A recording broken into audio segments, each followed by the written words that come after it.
So, you guys ask really easy questions. I would say this. I've read the Mueller report, not every word, but enough to have an opinion. I believe that what he did was impeachable. What he did merits impeachment.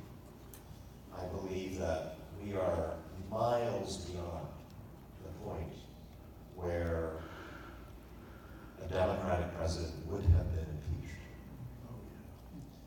You know, think about, if we had learned in 2009 that President Obama during his election campaign was doing a real estate deal in Iran with the Iranian mullahs and lying about it, while his campaign staff were meeting with Iranian intelligence officers and sharing polling data with them, and the Iranians were targeting precincts in swing states to try to turn Americans against each other while this was going on.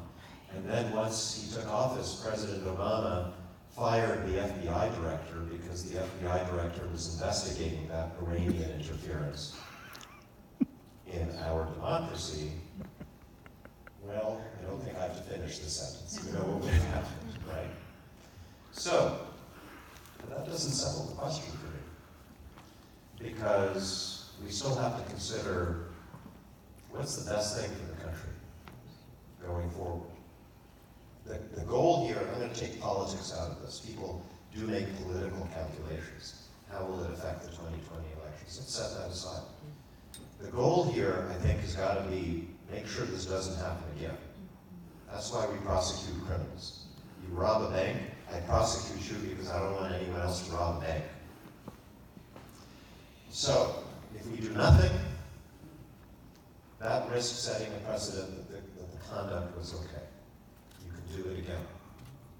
If we impeach him in the House, then it goes to the Senate, which is the trial phase. The House is the grand jury. The trial is in the Senate. They acquit him. They accept all the facts in the Mueller report, and they say you're not guilty, which I am afraid is inevitable. That also can set a precedent, maybe even a stronger precedent, that this conduct is acceptable. And so we're dealing with, I have to answer this question in a context where the Congress is broken by partisanship, and where it's very unlikely that it will do its constitutional duty. It might even send a message that is directly contrary to what we're trying to achieve. So where does that leave us? If I had to vote on it right now, you presented me the facts and said yes or no, Mr. Grand Juror Malinowski, I would have to say yes. I would have to say yes, but should we have that vote, knowing what the consequences will be?